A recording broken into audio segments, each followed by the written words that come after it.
एक काला कौवा, एक फरेबी भेड़िया, एक मुकार गीदड़, तीनों एक जंगल के बासी थी। आज जंगल का राजा एक शेर था, वो इसकी खिदमत में रहते थे। इत्तेफाक की बात कि इधर से एक काफिला गुजरा। काफिले का एक ऊंट यहाँ आकर बीमार पड़ गया। काफिले वालों ने बीमार ऊंट को वहीं छोड़ दिया और आगे चले गए। ऊंट लोट पीट कर अच्छा हो गया, बल्कि हरी हरी घास खाकर खूब मोटा ताज़ा हो गया। एक दिन जंगल के राजा की सवारी इस तरफ से गुजरी। ऊंट बहुत घबराया। इसने खैर इसी में देखी कि शेर के सामने जाकर सर झुका दिया।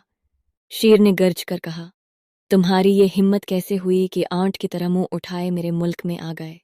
ऊंट ने अपनी कहानी सुनाई और सर झुका कर कहा, हुजूर, मैं आपके रहम विक्रम पर हूं, चाहो तो मारो चाहो जलाओ।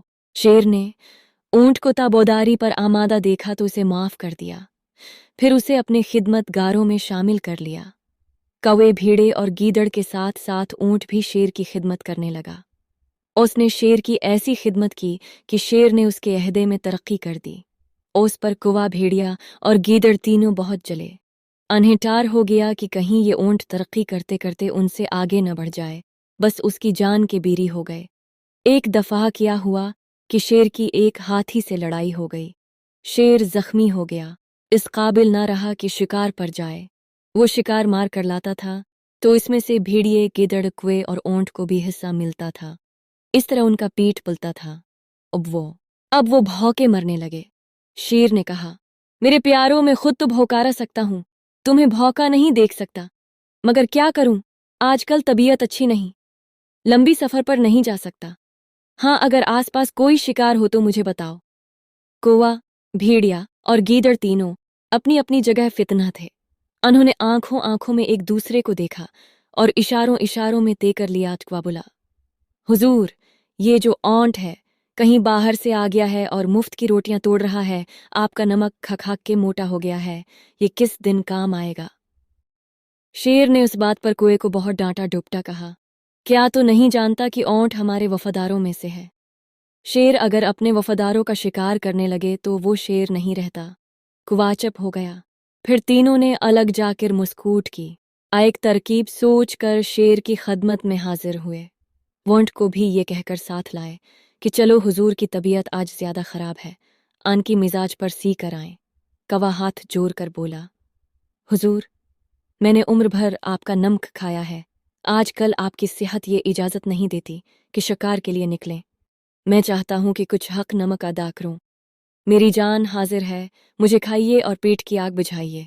गीदड़ फौरन आगे बढ़ा, आए कुए, तेरा हब्सा ही कितना है, हुजूर का एक लुक़मा भी नहीं बनेगा। तेरे बजाय मैं अपने आप को पेश करता हूँ, चाहता हूँ कि हुजूर के दस्तरख्वान की ज़ैनत बनूं। अब भेड़िया आगे बढ़ा, आए गीदड़, तू अपने आप को बहुत तन व तोश वाला समझता है, चहबदी का शोरबा, तुझे खाकर हुजूर का कौन सा पेट भर जाएगा। अलबत्ता मुझ में इतना गोशत है कि हुजूर के साथ साथ हुजूर के नमक ख्वारों की भी पीठ की आग बच सकती है। कौवा बोला, ये तो ठीक है कि तुझ में गोश्त अच्छा खासा है, मगर तेरा गोश्त सेहत के लिए मज़र है। हुजूर की तबीयत आजकल अच्छी नहीं, तेरा गोश्त खाएंगे तो तबीयत और ख़राब हो जाएगी।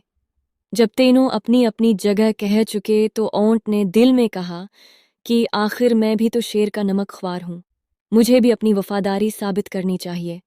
बढ़कर कहा, हुजूर, मैं हाजिर हूँ, मैं बड़ा जानूर हूँ और मेरा गोश्त भी ऐसा है कि बीमार भी खाए तो उसे गिरानी ना हो।